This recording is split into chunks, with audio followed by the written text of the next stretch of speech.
तर ही गोष्ट आहे 2002 सालची. सप्टेंबर महिन्याच्या पहिल्या आठवड्यातील हा प्रवास आहे. आता तुम्ही म्हणाल, एवढी जुनी गोष्ट एवढ्या तपशिलासह लक्षात कशी राहिली? तर होय, लक्षात राहण्यासारखी आणि कधीही न विसरू शकणारा असा तो प्रवास होता. मी म्हणजे रव्या, तुषा, आंबल्या आणि मन्या. आम्ही 4 कॉलेजचे खास मित्र. कॉलेज तसे 2001 मध्ये संपले होते. आम्हा 4 वर्गा मित्रांची जीवाभावाची मैत्री होती. कुंडलीतील ग्रहताऱ्यांपेक्षा आमचे विचारांचे, आचारांचे व मनाचे ग्रहतारे जुळले होते. किस्सा असा आहे की आमची वर्ग मैत्रीण आणि आमल्याची प्रियसी प्रीती ही सोलापूरची राहणारी. कॉलेज संपल्यावर ती सोलापूरला तिच्या घरी निघून गेली. एका दिवशी आमल्या आम्हाला म्हणाला, मला सोलापूरला जाण्याची तीव्र इच्छा होत आहे. त्यावर त्याला तुषा हसत म्हणाला, सोलापूरला नाही रे, प्रीतीला भेटण्याची तीव्र इच्छा होत असेल भावा तुला. तेव्हा आम्ही त्याच्या गोष्टीवर सगळेजण हसलो. आणि तसेही आम्ही सगळेजण रिकामेच होतो. म्हणजे अजून कुणाला जॉब वगैरे लागला नव्हता. आम्हालाही तशी जॉब बीबची अशी काही घाई नव्हतीच. चला रे, आपण सर्वजण जाऊ सोलापूरला. तुषाला गाडी चालवायची लय हौस होती. नुकतीच त्याने हिरो होंडा स्प्लेंडर गाडी घेतली होती आणि आमल्याकडे ही स्प्लेंडर होतीच. मग काय, निघालो आम्ही सोलापूरला. संभाजीनगर ते सोलापूर हे जवळपास 300 किलोमीटर अंतर होते आणि त्याकडे रस्तेही अतिशय खराब होते. त्यावेळी आमच्याकडे जेमतेम पैसे जवळ असायचे. याच्याकडून त्याच्याकडून पैसे उधार घेत अशा रीतीने आम्ही पैसे गोळा केले आणि आम्ही सोलापूरच्या वारीला निघालो. घरी आम्हाला ओरडेन म्हणून आम्ही घरच्यांना सांगितलं होतं, सोलापूरला एका मित्राचे लग्न आहे, त्यासाठी आम्ही सोलापूरला जात आहोत. जमले तर रात्रीच परत येऊ किंवा दुसऱ्या दिवशी संभाजीनगरला परत येऊ. ठरल्याप्रमाणे पहाटे 5 वाजता आम्ही प्रवास चालू केला. प्रवासात 2-3 ब्रेक घेत आम्ही बीड मार्गे सोलापूरच्या दिशेने निघालो होतो. पहाटेच्या निसर्गरम्य वातावरणात आम्हास ऊर्जा जाणवत होती. आमल्याच्या निमित्ताने आम्हाला ही पहाट अनुभवण्यास मिळाली होती. हवेत मस्त थंडावा भरलेला होता. एक गाडी आंबल्या आणि एक गाडी मन्या चालवत होता. 100 किलोमीटरच्या प्रवासानंतर आम्ही ब्रेक घेत चहा आणि सिगारेटचा आनंद लुटला. आम्ही बीड शहराच्या आसपास होतो. तशी गाडी चालवण्याची तुषासारखी सर्वांनाच थोडीफार हौस होतीच. त्यामुळे थकवा जाणवण्याचे काही कारण नव्हते. आम्ही पुन्हा सोलापूरच्या दिशेने प्रवास सुरू केला. भन्नाट वेगाने घोलदौल करत अंदाजे सकाळी 10:30च्या आसपास आम्ही सोलापूरच्या जवळ आलो होतो. तुषाने कुणालाही न विचारता एका ढाब्याजवळ गाडी थांबवली. तिथे आम्ही सगळ्यांनी आमचं जेवण आटोपलं आणि आम्ही आमल्याच्या सासरवाडीत ऐटीत राजेशाही प्रवेश केला. सोलापूरमध्ये पोहोचताच आमल्याने एसटीडी कॉलवरून प्रीतीला एका ठिकाणी बोलावून घेतलं. आम्ही सर्वजण तिला भेटलो. कॉलेजच्या गप्पा गोष्टी झाल्या. ती आणि तो सध्या कुठे आहे आणि काय करत आहे अशा बऱ्याच वर्गमित्राच्या कुंडल्या आम्ही काढल्या. गप्पा रंगात आल्या असतानाच उतावीळ आमल्या म्हणाला, मित्रांनो, तुम्ही सिद्धेश्वर मंदिराकडे जावा. दर्शन घेऊन त्याच परिसरात किंवा गार्डनमध्ये थांबा. मी आणि प्रीती जरा फिरून येतो 2 तासात आणि नंतर सिद्धेश्वर मंदिराकडे येतो. आम्हाला आजच परत निघायचे होते. जास्त अंधार होण्याअगोदर आम्हाला औरंगाबाद गाठायचे होते. म्हणून मन्या आमल्याला म्हणाला, भाई लवकर ये हा. यार, इतक्या लांब आलोय, 1-2 तास तरी आम्हाला सोबत राहू द्या. येतो की लवकरच, आमल्या आम्हाला म्हणाला. प्रीतीला गाडीमागे बसवून आमल्या तिथून निघून गेला. त्यानंतर आम्ही तिघांनी चहा वगैरे घेऊन सिद्धेश्वर मंदिर गाठलं. सिद्धेश्वरचे दर्शन घेऊन आम्ही आजूबाजूच्या परिसरात फेरफटका मारला. जरासा थकवा आता जाणवू लागला होता. तेथील गार्डनमध्ये आम्ही तिघे जरा आडवे झालोच होतो की लगेच तेथील वॉचमनने येऊन आम्हाला सरळ केलं. मनातल्या मनात आम्ही ठेवणीतल्या काही शिव्या देऊन त्या वॉचमॅनच्या पूर्वजांचा मस्त उद्धार केला. पाहता पाहता संध्याकाळचे 7 वाजले तरी आमल्याचा पत्ता नव्हता. आता मात्र आमल्याच्या वागण्याची हद्द झाली होती. आम्ही तिघेही आमल्याच्या नावाने खडे फोडू लागलो. त्याच्या बेशिस्तपणाचे आणि बेजबाबदार स्वभावाचे दात खाऊन वर्णन करू लागलो. आम्ही आता जाम बोर झालो होतो. आमल्याचा भयंकर राग येऊ लागला होता. कसाबसा 7:30 वाजता आमल्या प्रसन्न चेहऱ्याने सिद्धेश्वर मंदिराच्या गार्डनमध्ये आमच्या समोर येऊन उभा राहिला. आम्हा तिघांच्या प्रत्येकी 15 ते 20 शिव्या शांतपणे खाऊन आमल्या आम्हाला म्हणाला, रव्या, आपण आज सोलापूरलाच मुक्काम करू यार. आम्ही आधीच सगळेच चिडलेलो होतो. आता त्याने असं बोलून परत त्या रागात तेल टाकलं. मी रागात आणि आवाज चढवून म्हणालो, नाही नाही, इथे मुक्काम करायचा नाही. काहीही झालं तरी हे शक्य नाही. होऊ दे रात्रभर गाडी चालवू, पण आजच संभाजीनगर गाठू. मन्या, तुषा आणि मी खूपच बोर झालो होतो. त्यामुळे त्यांनी माझ्या होमध्ये हो मिसळत रागाने अमल्याकडे पाहू लागले. अरे अमल्या, तुला तुझी प्रेयसी काय भेटली? साला तुला चक्क मित्रांचा विसर पडला. आम्ही घर कसल्या कसल्या थापा मारून फक्त तुझ्यासाठी इथपर्यंत आलोय आणि तू इतक्या उशिरा आला आणि म्हणतो इथंच मुक्काम करू. मन्या रागाने बोलला. अमल्या आरोपीसारखा आमच्या समोर शांत उभा होता. त्याचा बारीक झालेला चेहरा आता मला पाहवत नव्हता. जाऊ दे रे मन्या, काहीही झाले तरी अमल्या आपल्या सगळ्यांचा जिगरी दोस्त आहे ना. जाऊ दे, माफ करू त्याला आपण. असे तसे करत आमचा रागही आता निवळून गेला होता आणि अमल्यासुद्धा आमच्यासोबत यायला तयार झाला होता. अमल्याची टिंगल करत हसत हसत आम्ही सिद्धेश्वर मंदिराच्या परिसरातून बाहेर आलो आणि आम्ही संभाजीनगर दिशेने प्रवास सुरू केला. हीच ती रात्र होती. हाच तो भयावह प्रवास होता जो आम्ही चौघे अजूनही विसरलेलो नव्हतो. आजही तो प्रवास आठवला की अंगावर काटा येतो. आम्ही चौघे आजही भेटल्यावर जर त्या प्रवासाचा विषय निघाला की आम्ही गंभीर होतो आणि देवाचे आभार व्यक्त करायला विसरत नाही. आम्ही सोलापूरहून निघालो होतो. अंधार गर्द होण्यास सुरुवात झाली होती. पुढे काय होणार याचा आम्हाला किंचितही अंदाज नव्हता. आम्ही आमच्या धुंदीत गाडी चालवण्याचा आणि प्रवासाचा आनंद लुटत होतो. गाडी एक पेट्रोल पंपावर थांबवून आम्ही पेट्रोल टाकून टायरमधील हवा चेक करून घेतली. रात्रीचा प्रवास होणार होता, त्यामुळे ते करणे गरजेचे होते. गप्पा करत करत आम्ही आता सोलापूरपासून जवळपास 100 किलोमीटरपेक्षा जास्त अंतर कापले होते. दिवसभर अगदी निरभ्र असलेल्या आकाशात आता ढगांची दाटी हळूहळू वाढू लागली होती. हवेत हलकासा गारवा जाणवू लागला होता. अंधारही आता घट्ट झाला होता. रस्त्याने वाहनांची ये-जा चालू होती. त्या वाहनांच्या प्रकाशामुळे रस्ता तरी स्पष्ट नजरेत येत होता. बाकी रस्त्याच्या दोन्ही बाजूला अंधारामुळे काही खास स्पष्ट दिसत नव्हतं. एक गाडी मी चालवत होतो. माझ्या मागे तुषा बसलेला होता. दोन्ही गाड्यांमधील अंतर आम्ही जास्त होऊ देत नव्हतो. मन्याच्या गाडीच्या बाजूला गाडी घेत मी म्हणालो, मन्या, आपण आता गाडीची स्पीड वाढवू, कारण पाऊस पडण्याचा अंदाज वाटतोय. बीड येथून अंदाजे 40-50 किलोमीटर वर असावे. पाऊस येण्याअगोदर आपले बीडमध्ये पोहोचणे गरजेचे आहे, म्हणजे आपल्याला सुरक्षित ठिकाणी थांबता येईल. मन्याने होकारार्थी मान हलवली आणि आम्ही गाडीची स्पीड वाढवली. गाडीचा वेग जास्त असल्यामुळे छोट्या छोट्या खड्ड्यांकडे आम्ही दुर्लक्ष करत होतो.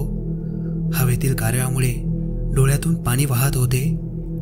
आता आम्ही वेगाने बीडच्या दिशेने निघालो होतो. जशी जशी आमच्या गाडीची स्पीड वाढत होती तशा तशा हळूहळू आकाशात विजा चमकू लागल्या होत्या. विजांचा प्रकाश आणि कडकडाट भीतीदायक वातावरण निर्मित करत होतं. हवेत भलतीच थंडी वाढलेली होती. आम्ही पार गारठून गेलो होतो. मी मन्याकडे बघत मोठ्याने म्हणालो, मन्या, समोर हॉटेल आणि टपरी दिसत आहे. आपण तिथे थांबू. लय थंडी वाजत आहे रे. समोरील अंधारात तेवढाच एकमेव प्रकाश नजरेत येत होता. तो एक ढाबा आणि त्याच्या बाजूला टपरी होती. त्या टपरीमधील बल्बचा तो प्रकाश होता. 100 किलोमीटरपेक्षा जास्त प्रवास झालेला होता. आम्हाला आता एका ब्रेकची गरज होती. जसा जसा तो प्रकाश स्पष्ट होत होता आम्ही गाडीची स्पीड कमी कमी करत होतो. त्या हॉटेल व टपरीकडे आम्ही गाडी वळवली. गाडीखाली उतरल्यावर कळाले की अंग जाम अकडून गेले होते. पहाटे पहाटे प्रवास चालू केला होता. आता या प्रवासाचा थकवा जाणवत होता. तुषा टपरीवाल्याला म्हणाला, दादा, बीड किती लांब आहे अजून? त्यावर टपरीवाला म्हणाला, जवळच आहे, 35-40 किलोमीटर असेल बघा, पण तुम्ही लवकर जावा साहेब. पाऊस येण्याचा अंदाज वाटत आहे. चहा पिण्याची तलब झाली म्हणून त्या टपरीवाल्याला हॉटेलबद्दल विचारले असता तो आम्हाला म्हणाला, हॉटेल आताच बंद झालं आहे. टपरी पण मी आता बंद करणार होतो, तेवढ्यात तुम्ही आला म्हणून थांबलोय. हॉटेल बंद झाले होते. हॉटेलच्या शेडमधील एक मोठा बल्ब तेवढा चालू होता. टपरी बंद होण्या अगोदर आम्ही आलो म्हणून बरे झाले. सिगारेट तरी भेटली. टपरीच्या बाजूला ठेवलेल्या ओंडक्यावर बसत आपल्या टपरीवाल्याला म्हणाला, दादा पुढे रस्ता बरा आहे ना? म्हणजे काही घाबरण्यासारखे तर नाही ना? नाही, रस्ता जरा सुनसान वाटेल रात्र झाल्यामुळे, पण घाबरण्यासारखे काही नाही. पण तुम्ही लवकर निघा, कारण पाऊस पडला तर उगीच तुमचे हाल होतील. तो टपरीचा छोटा दरवाजा बंद करत म्हणाला. आम्ही तरतरीत होऊन पुढच्या प्रवासाला निघालो. काही अंतर पुढे जाताच हलके हलके पावसाचे थेंब पडू लागले. हवेतील थंडी आता भयंकर वाढली होती. अगदी डोक्यावर ढगांचे गरजणे चालू होते. सर्वांच्या अंगावर सरकन काटा आला होता. पाहता पाहता जोराचा धोधो पाऊस सुरू झाला. सोबतच जोराचा वारा गाडीला हेलकावे देऊ लागला होता. आजूबाजूला काळाकुट्ट अंधार पसरलेला होता. एका दुक्का मोठे वाहन रस्त्यावरून जात होते. पाऊस इतका जोराचा होता की काही मिनिटात आम्ही पूर्णपणे भिजून गेलो होतो. अंगात हुळहुळी भरली होती. सिगारेटमुळे भेटलेली ऊर्जा क्षणात गायब झाली होती. आम्ही आता चौघे पूर्णपणे भिजलो होतो. सर्वजण थरथरू लागलो होतो.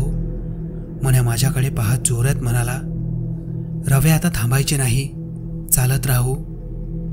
ओके मी म्हणालो. आम्ही त्या जोराच्या धोधो पावसात गाडी चालवत होतो. मोठ्या मोठ्या थेंबाच्या सरी, विजांचा कडकडाट आणि सैराट सुटलेला वारा, सर्वत्र काळाकुट्ट अंधार. आजूबाजूला कोणतेच छोटे मोठे गाव दिसत नव्हते. फक्त गाडीच्या हेडलाईटच्या प्रकाशात मावेल तेवढेच आमच्या नजरेस येत होते. तो प्रसंग आठवून आताही अंगावर काटा येतो. त्या भर पावसात आम्ही जवळपास 20 ते 30 किलोमीटर अंतर कापले असेल. मन्या दुसरी गाडी चालवत होता. त्याच्या अंगात थंडी भरली होती. थंडीने थरथरत मन्या म्हणाला, रव्या आपण आता थांबू यार कुठेतरी. मला काहीच ऐकू आले नाही. माझे पूर्ण लक्ष रस्त्यावर होते. शिवाय पावसाच्या आणि वाऱ्याच्या आवाजामुळे त्याचे शब्द माझ्या कानापर्यंत पोहोचले नाही. मन्या पुन्हा जोराने म्हणाला, रव्या अरे ऐक ना, थांबू रे आपण आता कुठेतरी. मी त्याच्याकडे वळून म्हणालो, ओके ठीक आहे. पावसाने आणि वाऱ्याने अधिक जोम धरला होता. कुठेतरी थांबण्यासाठी आम्ही जागा शोधत होतो. रस्त्याच्या आजूबाजूला काही मोठी मोठी झाडे दिसत होती, पण त्या झाडाखाली थांबण्यात काही अर्थ नव्हता. आम्ही थरथरत गाडी चालवत होतो. सर्वजण पूर्णतः भिजलेलो होतोच. शिवाय थंड वाऱ्याला चिंबा अंगावर झेलत होतो. कुठेतरी थांबून आडोसा घेणे आता गरजेचे झाले होते. मन्याच्या मागे बसलेला आमल्या म्हणाला, अरे ते बघा, समोर घर असल्यासारखे वाटत आहे. अंधुकसा प्रकाश पण दिसत आहे. आम्ही सर्वांनी त्या प्रकाशाच्या दिशेने नजर फिरवली. पाऊस जोराचा चालू होता, त्यामुळे अगदी अंधुकसा प्रकाश थोड्या अंतरावर दिसत होता. आम्ही गाडीची स्पीड वाढवली आणि त्या प्रकाशाच्या दिशेने वेगात निघालो. हळूहळू तो प्रकाश गळत होत होता. आम्ही त्या घराच्या जवळ जात होतो. थोडे पुढे आल्यावर त्या घराची आकृती जरा स्पष्ट होत गेली. तिथे एक पत्र्याचे शेड होते. आम्ही आता त्या प्रकाशाच्या जवळ आलो होतो. त्या प्रकाशाने आम्हाला थोडा आधार मिळाला होता. मी आणि मन्याने रस्त्याच्या खाली गाडी घेतली आणि त्या प्रकाशात घराच्या समोर गाडी उभी केली. सर्वजण गाडीवरून उतरून पटकन तेथील पत्र्याच्या शेडमध्ये गेले. आम्ही सर्वजण थरथरत होतो. आम्ही अंगावरचं पाणी झटकून अंग पुसायचा प्रयत्न करत होतो. त्या पत्र्याच्या शेडमध्ये आल्यामुळे आम्हाला आता जरा बरे वाटत होते, पण थंड वारा अंगाला झोंबत होताच. आम्ही सर्वांनी अंगावरील शर्ट काढून पिळून घेतले.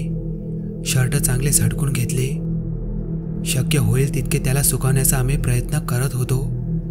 आकाशात विजांचा कडकडाट चालूच होता. हाताने केस झटकत तुषा म्हणाला, हा पाऊस काही रात्रभर थांबेल असे वाटत नाही यार. आपल्याला असं भिजतच संभाजीनगरला जावे लागेल आता. मी म्हणालो होतो, आज आपण सोलापूरला मुक्काम करू, पण तुम्ही माझं काही ऐकलं नाही.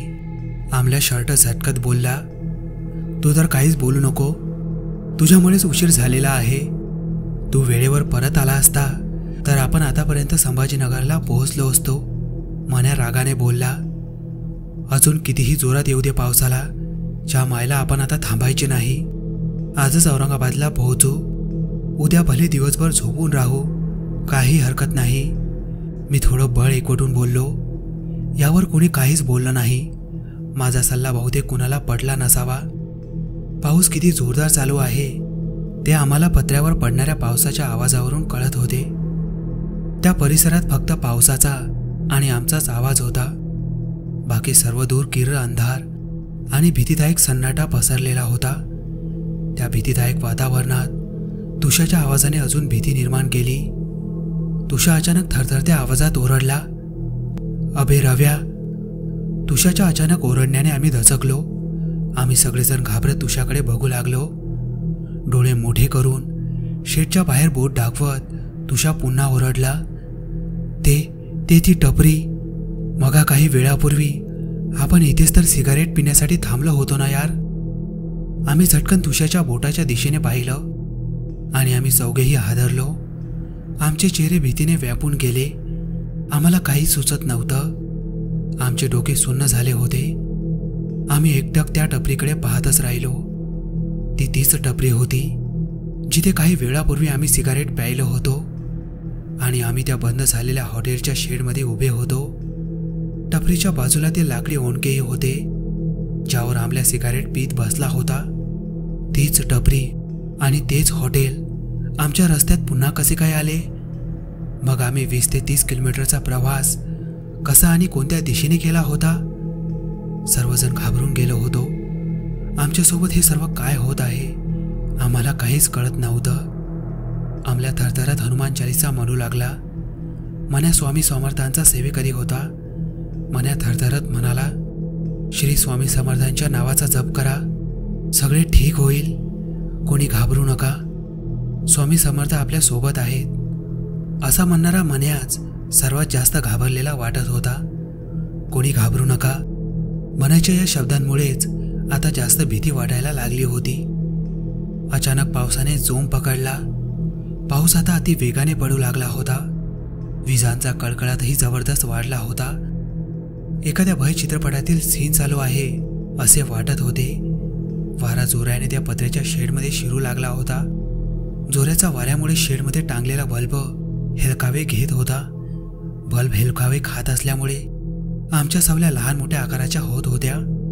शिवाय बल्बच्या विरुद्ध दिशेने आमच्या सावल्या वेगवेगळ्या दिशेने विचित्रपणे आमच्याकडे पाहून हसत आहे की काय असे आम्हाला वाटू लागले. त्या सावल्यांचा भयानक प्रकार चालू होता. त्या सावल्या आमच्या नसून दुसऱ्या कोणाच्या तरी सावल्या आहेत असे आम्हाला वाटू लागले आणि अंगावर सरकन काटा उभा राहिला. आम्ही थरथर कापत त्या शेडमध्ये तसेच उभे राहण्याशिवाय आमच्याकडे दुसरा कुठलाही पर्याय नव्हता. शेड बाहेर पडणे आम्हाला शक्य नव्हते. बाहेर पाऊस पूर्ण जोरावर होता. अधूनमधून विजेचा लख्ख प्रकाश आणि कडकडाटाचा आवाज आम्हाला जागेवरच बांधून ठेवत होता. आता काय करावे कुणालाही काही सुचत नव्हतं. आम्हा सर्वांच्या चेहऱ्यावर भीती दाटली होती. शिवाय आम्हा चौघांशिवाय तिथे अजून कोणीतरी आमच्यावर पाळत ठेवून आहे असे आम्हाला आता वाटू लागले होते. आता आमची केविलवाणी अवस्था झाली होती. आम्ही एकमेकांच्या जवळ येऊन उभे राहिलो होतो. कोणत्या क्षणी काय होईल काहीच सांगता येत नव्हतं आणि अचानक काही झालेच तर आम्ही काय करणार आहोत याचीही आम्हाला कल्पना नव्हती. सर्वांच्या अंगात कमालीची थंडी भरली होती. पावसाच्या पाण्याचे थंड तुषार घेऊन येणारा वारा अंगाला कमालीचा झोंबू लागला होता. आम्ही शेडमध्ये उभे राहून समोरील रस्त्याकडे पाहत होतो. तेथून काही मोठी वाहने क्वचित जाताना दिसत होती. त्या वाहनांचा आम्हाला अल्प आधार वाटत होता, पण आम्ही आता एकटे पडलो होतो हे आम्हाला हळूहळू भासू लागले होते. आमचा संवाद बंद झाला होता. आम्ही आजूबाजूच्या विदारक परिस्थितीचा अंदाज बांधत होतो आणि आता पुढे काय करायचे याचा विचार करत उभे होतो. समोरील रस्त्यावर आम्हाला अंधुकशी एका कुत्र्याची आकृती दिसली. काळ्याकुट्ट अंधारात जोराच्या धोधो पावसामुळे जास्त काही स्पष्ट दिसत नव्हतं. इतक्यात एक जोराची वीज चमकली आणि ते कुत्रं स्पष्ट नजरेस पडलं. ते एवढ्या भर पावसात रस्त्यावर उभे राहून शेपटी हलवत आमच्याकडेच पाहत होतं. ते कुत्रं पावसात का उभे असावे? त्याने पावसापासून वाचण्यासाठी आडोसा का पाहिला नसावा? असे काही प्रश्न माझ्या तरी मनात येऊन गेले. अरे ते कुत्रं बघा, त्याला बहुतेक इकडे शेडमध्ये यायचे आहे, पण आपण इथे उभे असल्यामुळे तो इकडे येण्यास घाबरत आहे असं वाटतंय, मने अचानक बोलला. बऱ्याच वेळाने या अचानक झालेल्या आवाजामुळे आम्ही सारी दचकून मन्याकडे पाहू लागलो. मन्या त्या कुत्र्याकडे दयेने पाहत होता. कोणी काहीच बोललं नाही. आम्ही सर्वजण त्या कुत्र्याकडे पाहू लागलो. ते अगदी धीटपणे तिथेच उभे होते. काय हवे होते त्याला काय माहीत. ते कुत्रं तसं दिसायला लोकळच होतं, पण भीतीदायक वाटत नव्हतं. एवढं मात्र नक्की, त्याची आम्हाला भीती वाटली नाही. उलट त्याचा आधारच आम्हाला वाटला. आमच्याशिवाय कोणीतरी जिवंत प्राणी इथे आहे या विचाराने आम्हाला थोडा धीर आला. एकाएकी ते कुत्रं आमच्याकडे पाहत शेपटी हलवत रस्त्यावरून पळून गेले. ते कुत्रं आम्हाला पाहण्यासाठी आलं होतं का? काय म्हणायचे होते त्याला? आम्ही त्या कुत्र्याच्या वागण्याबद्दल विचार करत उभे होतो. इतक्यात अचानक जोराचा वारा म्हणा किंवा वादळ म्हणा, ते ओले भयान अतिथंड वादळ आमच्या शेडमध्ये वेगाने अचानक घुसलं आणि त्या भयानक वादळाने आम्हाला काही कळण्या अगोदर आमच्या डोक्यावरील त्या हॉटेलचे शेड वरच्यावर हवेत उडून गेले. बल्ब गायब झाला. सर्वत्र आता फक्त अंधार आणि पावसाचे साम्राज्य पसरलेले होते. काळाकुट्ट अंधार, धोधो पाऊस आणि विजांचा लपंडाव, बाकी काहीच नाही. आम्ही आता केविलवाणे होऊन उघड्या पावसात उभे होतो. काय झाले काही क्षणाला आम्हाला काहीच कळले नाही. आम्ही इकडे तिकडे पाहू लागलो. तुषा जोरात ओरडला, चला पळा लवकर इथून, आता आपले काही खरे नाही. अगोदर इथून निघा, नाहीतर मेलो आपण. असे बोलत तुषा गाडीच्या दिशेने पळत सुटला. तुषा गाडीपर्यंत पोहोचण्या अगोदर आम्ही तिघे गाडीजवळ पोहोचलो होतो. आम्ही काही विचार न करता सरळ गाडी चालू केली आणि रोडला लागलो. मी आणि आमल्या गाडीवर बसून रोडवर आलो होतो. मने आणि तुषा तिथेच गाडीजवळ उभे होते. त्यांची गाडी चालू होत नव्हती. आमल्या ओरडला, अरे लवकर गाडी ढकला आणि इथून निघा, इथे थांबू नका. मने आणि तुषाने त्या चिखलातून ढकलत ढकलत गाडी कशीबशी रस्त्यावर आणली.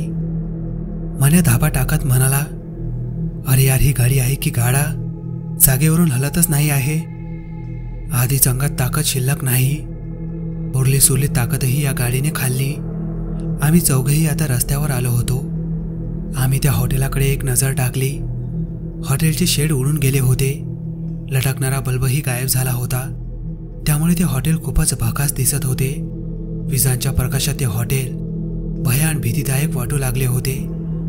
हॉटेलच्या बाजूची ती टपरी, तिच्या बाजूचे ते लाकडाचे ओंडके, जिथे आम्ही मागच्या वेळेस सिगारेट पिली होती. आम्ही पुन्हा वळून तिथेच आलो होतो. कसे काय आलो आम्हास काहीच कल्पना नव्हती, पण आमच्यासोबत काहीतरी विचित्र घडत आहे हे मात्र नक्की होतं. आम्ही कसे बसे तेथून बाहेर पडलो होतो. रस्त्यावर आल्यामुळे आम्हाला जरा बरे वाटू लागले होते. गर्दीतून बाहेर आल्यासारखे वाटत होते. त्या हॉटेलच्या शेडखाली गर्दीत दाटीवाटीत उभे असल्यासारखे भासत होते. आम्हाला तिथे कोणीतरी बांधून ठेवल्यासारखे वाटत होते. ते बंद आता मोकळे झाल्यासारखे वाटायला लागले. आम्ही चौघे चिंब भिजलेलो पावसात उभे होतो. वारा जोमात होताच. चोही बाजूला गर्द अंधार आणि अधूनमधून विजांचा प्रकाश. रस्त्यावरील वाहनांची वर्दळ आता खूप कमी झाली होती. आम्हाला एखाद्या संकटातून बाहेर आल्यासारखे वाटत होते. आम्ही गाडीला किक मारली. हॉटेलसमोर चालू न होणारी मन्याची गाडी आता एका किकने चालू झाली. आम्ही क्षणाचाही विलंब न करता बीडच्या दिशेने प्रवास चालू केला. पाऊस आणि विजांचा खेळ चालूच होता. थंड वारा आणि पावसाच्या सऱ्या अंगावर झेलत आम्ही प्रवास करत होतो. पूर्ण शरीर थंडीने थरथरत होते. बीडला पोहोचेपर्यंत आता थांबायचे नाही असे आम्ही ठरवले होते. आम्ही अंदाजे 5 ते 10 किलोमीटर दूर आलो असू. आम्हाला पुन्हा तीच टपरी आणि तेच शेड उडालेले हॉटेल दिसले. मी ओरडलो, अरे आपण अजून इथेच आहोत की काय? ते बघा तेच हॉटेल आणि तीच टपरी. आम्हाला काहीच कळत नव्हतं. आता मात्र आमचे हातपाय गळून गेले होते. आम्ही जाम घाबरलो होतो. नक्कीच इथे काहीतरी भूतप्रेत होते. त्याने त्याच्या जाळ्यात आम्हाला अडकवले होते. आम्ही फिरून फिरून त्या ठिकाणी येत होतो. आमच्या मनात नाही ते विचार येऊ लागले. ते हॉटेल आणि ती टपरी आता आम्हाला तिसऱ्या वेळेस दिसली होती. आम्ही गोल गोल फिरून पुन्हा तिथेच येत होतो किंवा आम्ही तिथून दूर जाऊ शकत नव्हतो. आमच्यासोबत काय होत आहे ते आमच्या कल्पनेबाहेरील होते. आम्ही थकलो होतो. भयंकर थकवा जाणवत होता. शरीर आणि मन दोन्ही थकले होते. आम्हाला आरामाची नितांत गरज होती. त्या हॉटेल आणि त्या टपरीला शिव्या देत तुषा म्हणाला, च्या मायला, थांबू नका आता, चालत राहू, बघू काय होते ते. आपण संकटात आहे भावांनो. आता फक्त थांबायचे नाही, चालत राहायचे एवढे लक्षात ठेवा. आम्ही त्या हॉटेल व टपरीला क्रॉस करून पुढे गेलो. पाऊस त्याच्या पूर्ण जोरावर होता. आम्ही घाबरत घाबरत गाडी चालवत होतो. पुढे पुन्हा तेच हॉटेल आणि टपरी लागते की काय या विचारात आम्ही घाबरत घाबरत गाडी चालवू लागलो. मागे बसलेल्या आमल्याला एक मंदिर दिसलं आणि एका अंधुकशा दिव्याचा प्रकाश दिसला. आमल्या ओरडला, थांबा रे, ते बघा तिकडे एक मंदिर आहे, दिव्याचा प्रकाश पण दिसतोय. चला तिकडे जाऊ, तिथे कोणीतरी माणूस नक्की असेल. आपण तिथे आडोसा घ्यायला हवाय, नाहीतर आपण असंच परत परत त्याच हॉटेल आणि टपरीला चक्कर मारत राहू. चला लवकर तिकडे. आम्ही अमल्याने केलेल्या हाताच्या दिशेने पाहिलं. मंदिरासारखी अंधुकशी आकृती आम्हाला दिसत होती. बारीक स्थिर प्रकाशही दिसला. आमच्यासोबत काहीतरी विचित्र घडत होते. त्यामुळे आम्ही मंदिराकडे जाण्याचा निर्णय घेतला. आम्ही तात्काळ मंदिराच्या दिशेने गाड्या वळवल्या. रस्त्यावरून गाडी खाली घेतली. एक बारीक पाऊलवाट मंदिराच्या दिशेने जात होती. त्या पाऊलवाटेवरील चिखलातून आम्ही कशीबशी गाडी काढत मंदिराकडे चाललो होतो. हळूहळू मंदिर स्पष्ट दिसू लागले. मंदिराच्या आतमधील दिव्याचा प्रकाशही नीट दिसू लागला होता. मंदिराला एक काटेरी कुंपण केलेले होते. कुंपणाच्या आत काही फुले झाडे लावलेली होती. मंदिराच्या समोर छोटा कट्टा बांधलेला होता. त्याला 2 पायऱ्या होत्या. कुंपणाच्या आत मंदिरासमोर येऊन आम्ही गाड्या थांबवल्या. गाडीचा आवाज ऐकून मंदिरातून एक कुत्रं लगबगीनं बाहेर आलं. विशेष म्हणजे ते कुत्रं आमच्यावर भुंकलं नाही. उलट आम्हाला बघून कुई आवाज करत शेपटी हलवू लागलं. जणू काही तो आम्हाला ओळखत होता. आम्हाला मंदिरासमोर पाहून त्याला आनंद झाला असावा असे त्याच्या देहबोलीवरून वाटत होते. आम्ही गाडी लावून लगेच मंदिराच्या छोट्याशा कट्ट्यावर चढलो. मंदिरात नजर टाकताच आतमध्ये दत्त महाराजांची मूर्ती दिसली. बाजूलाच मंदिराच्या भिंतीला खेटून अंथरूण टाकून कोणीतरी शांत झोपलेले होते. मंदिरात जाण्याची आमची हिंमत होत नव्हती. आम्ही बाहेर उभे राहून मंदिराला न्याहाळू लागलो. आता सुंदर प्रसन्न मुद्रेची 3 मुखी दत्त महाराजांची मूर्ती होती. गळ्यात हार होता. कदाचित बाहेरील फुलझाडांची ती फुले असावीत. मूर्तीसमोर लावलेला अगरबत्तीचा सुवास सर्वत्र दरवळत होता. वर मोठी घंटी आणि त्या मोठ्या घंटीला लागून काही बारीक घंट्या लटकत होत्या. मंदिर जुनेच वाटत होते. मंदिरातील सर्व वस्तू नीट जागेवर ठेवलेल्या होत्या. आत आणि बाहेर कमालीची स्वच्छता दिसत होती. एकंदरीत मंदिरात प्रसन्न वातावरण होते. आम्ही पावसात भिजत बाहेरच उभे होतो. थंडी वाजत होती. आम्ही चौघेही मंत्रमुग्ध झाल्याप्रमाणे शांत आणि प्रसन्न झालो. थरथरत्या आवाजात तुषा म्हणाला, मित्रांनो, चला मंदिरात जाऊ. इथे आल्यामुळे जरा बरे वाटत आहे.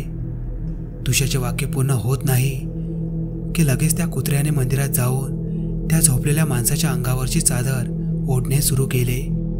ती व्यक्ती लगेच झोपेतून उठून जागेवर बसली. तो त्या कुत्र्याला कुरवाळू लागला. कुत्रेही भिजलेले होते. ते शेपटी हलवत त्या व्यक्तीच्या बाजूला जाऊन बसले. त्या व्यक्तीच्या अंगात भगवा कुर्ता होता. कपाळावर टिळा आणि गळ्यात रुद्राक्षाच्या माळा होत्या. हलकी हलकी काळी पांढरी दाढी होती. तो झोपेतून उठलेला असला तरी त्याच्या चेहऱ्यावर स्मित हास्य होतं. त्याची प्रसन्न मुद्रा तेजाने झळकत होती. त्याला पाहता क्षणी कोणालाही प्रसन्न वाटेल असे त्याचे रूप आणि चेहऱ्यावरील तेज होते. कदाचित तो या मंदिरातील पुजारी असावा असा आम्हाला अंदाज आला.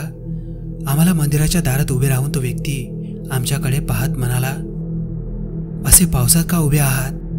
या पोरांनो, आतमध्ये या. त्याने खूप मायेने आम्हाला आत येण्याची विनवणी केली होती. आम्ही घाबरतच आतमध्ये जाऊन उभे राहिलो. मंदिरात प्रवेश करताच आम्हाला ऊब जाणवू लागली. थंडीने थरथरणे आता कमी झाले होते. त्या पुजाऱ्याने आम्हाला अंग पुसण्यासाठी एक कपडा दिला. बाहेर विजांचा कडकडाट चालूच होता. बसा पोरांनो, खाली बसा. कुठे चालला आहात एवढ्या रात्री पावसात? पुजाऱ्याने चिंतेने विचारले. आमच्यासोबत झालेला सर्व प्रकार अगदी विस्तृतपणे मनाने त्या पुजारींना सांगितला. पुजारीने लगेच डोळे मोठे केले. त्याच्या चेहऱ्यावर वेगळीच छटा झळकू लागली. त्याने एक दीर्घ श्वास घेऊन सोडला. ते लगेच जागेवरून उठले आणि त्यांनी दत्त महाराजांच्या समोरील भस्म घेऊन आमच्या चौघांच्या कपाळावर लावले. ते आमच्या समोर येऊन बसले. आम्हा चौघांकडे गंभीर मुद्रा करून ते पाहू लागले. ते आमच्या डोळ्यात काय पाहत होते काय माहीत, पण ते आमच्या डोळ्यात खोलवर पाहत होते हे मात्र नक्की. ते शांत बसले. काही वेळ ते काहीच बोलले नाही. नंतर पुजारी महाराज हळूच पुटपुटले, चकवा. आम्ही एक सुरात म्हणालो, काय? चकवा काय असतो याबद्दल आम्हाला काहीच कल्पना नव्हती. या अगोदर असे काही ऐकले नव्हते. पुजारी शांत स्वरात म्हणाले, मुलांनो, हा चकवा होता. तुम्ही त्याच परिघात फिरत होतात. तुम्ही कितीही प्रवास केला असला तरी त्या वर्तुळाच्या बाहेर निघाला नसता. तुमच्या जीवाशी धोकाही झाला असता. तुमचे नशीब चांगले म्हणून तुम्ही इथे आलात. आता चिंता करू नका. तुम्हाला योग्य आसरा मिळालेला आहे. अशा या चकव्यात योग्य आसरा मिळणे नशिबाचा भाग असतो. आता अजिबात घाबरू नका. फक्त सकाळ होईपर्यंत मंदिराच्या बाहेर पडणे टाळा. सकाळ झाल्यावर मग पुढचा प्रवास करा. आता रात्रभर इथेच आराम करा. शांत झोपा. आणि हा खंडू तुमच्यावर भोंकला नाही ना? नाही, खरंच ते कुत्रं आमच्यावर भोंकलं नव्हतं. उलट आम्ही इथे आल्याने त्याला आनंद झाला होता. शिवाय आम्ही कट्ट्यावर आल्यावर त्याने चादर ओढून पुजारींना झोपेतून उठवलं होतं. आम्ही आश्चर्याने त्या कुत्र्याकडे पाहू लागलो. त्याची नजर आमच्याकडेच होती. तो शांत बसलेला वाटत होता. असे वाटत होते की आमचे संभाषण तोही ऐकतोय. पुजारी पुन्हा म्हणाले, नाही भोंकला ना खंडू?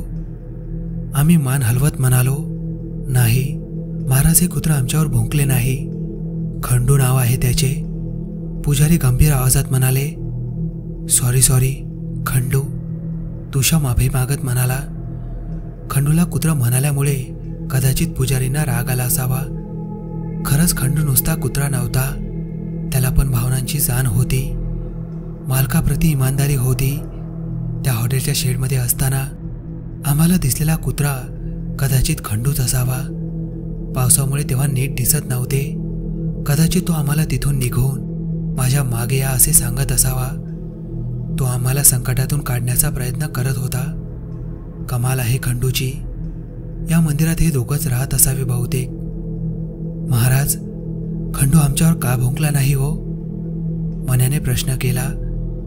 खंडूच्या डोक्यावरून हात फिरवत पुजारी म्हणाले, याला मी लहानपणापासून ओळखतो. याला माणसांची जाण आहे. कोण चांगला कोण वाईट कळते खंडूला. माणसांच्या मनातील विचार देखील तो जाणू शकतो. चांगल्या किंवा मदत मागण्यासाठी मंदिरात आलेल्या माणसांवर तो कधीच भुंकत नाही. उलट शेपटी हलवून त्यांचे स्वागत करतो. मुका जीव आहे, पण त्याची पण भाषा कळते आणि त्याचे भाव पण मला समजतात. आमच्या अंगातील थंडी बऱ्यापैकी नाहीशी झाली होती. आम्ही योग्य ठिकाणी आलो होतो. भयानक संकटात आमच्या जीवनात आले होते. थरारक अनुभव होता हा. काही वेळाने पुजारी म्हणाले, मुलांना तुम्ही झोपा आता. तिथे काही अंथरुणे आहेत, ते घ्या आणि झोपा जरा. तुम्हाला आरामाची गरज आहे. निश्चिंतपणे झोपा. इथे तुम्हाला कसलाच धोका नाही. सकाळी उठवतो मी तुम्हाला. आम्ही त्या गोधळ्या टाकल्या. मंदिरातील फरशीवर अंथरूण टाकून त्यावर आडवे झालो. आम्हाला आरामाची अत्यंत गरज होती. पहाटे उठलेलो होतो. शिवाय एवढा लांबचा प्रवासही झाला होता. अंगातील ओल्या कपड्यासहित आम्ही झोपी गेलो. पडल्या पडल्या आम्हाला क्षणात झोप लागली होती. सकाळी खंडूने आमच्या अंगावरील चादर ओढून आम्हाला जागं केलं. आम्ही उठलो. काही क्षण आम्हाला कळालेच नाही की आम्ही कुठे आहोत. नंतर हळूहळू काल रात्री झालेला प्रसंग आठवला. मंदिरातील ओबळधोबळ फरशीवर सुद्धा आम्हाला गाढ झोप लागली होती. थोड्या वेळेची जरी असली तरी झोप परिपूर्ण झाल्यासारखे वाटत होते. अंगातील थंडी नाहीशी झाली होती. कपडेही बरेचसे सुकले होते. पाऊस थांबला होता. बाहेर कोवळे ऊन पडलेले होते. मंदिरातील बाहेरचा परिसर खूपच सुंदर दिसत होता. आम्ही अंग मोडत बाहेर आलो. पुजारी महाराज पावसाने पडलेली काही फुले झाडे नीट उभे करून त्याच्या खोडाजवळ माती लावून दाबत होते. पुजारी आमच्याकडे पाहून म्हणाले, उठलात का मुलांनो? तोंड धुवून घ्या, मी तुमच्यासाठी चहा ठेवतो. त्यावर अमल्या म्हणाला, नको महाराज, आता आम्ही निघतो. घरचे लोक वाट पाहत असतील. आता काही भीती नाही. तुम्ही तुमचा पुढचा प्रवास न घाबरता करू शकता. सावकाश जावा मुलांनो. असे बोलत पुजारी आमच्या जवळ आले. आम्ही पुजारी महाराजांचे आभार मानले. त्यांचे चरण स्पर्श केले. दत्त महाराजांना मनोभावे नमस्कार केला. खंडूच्या डोक्यावरून अंगावरून हात फिरवला आणि आम्ही पुढच्या प्रवासाला सुरुवात केली. आम्ही नॉनस्टॉप प्रवास करत सुखरूप संभाजीनगरमध्ये पोहोचलो. आयुष्यातील पावसाची भयान रात्र आम्ही आयुष्यभर विसरू शकत नाही. काही वर्षांनी मने आणि आमल्या त्या रस्त्याने सोलापूरला काही कामासाठी गेले होते. ते आवर्जून त्या दत्त मंदिराकडे गेले, पण मंदिर ओसाळ पडलेले होते. फुलझाडे सुकून गेली होती. मंदिराच्या समोर बरेच गवत वाढलेले होते. मंदिरात कोळ्यांची जाळे दिसत होती. तिथे ना ते पुजारी महाराज होते ना तो मायाळू खंडू त्यांना तिथे दिसला होता. पुजारी आणि खंडू मंदिराला असे सोडून कुठे गेले असतील? आजही हा प्रश्न मनाला टोचत असतो. मित्रांनो, ही थरारक भयकथा तुम्हाला कशी वाटली कमेंटमध्ये सांगायला विसरू नका. भेटूया लवकरच अशाच एका थरारक भयकथेसोबत.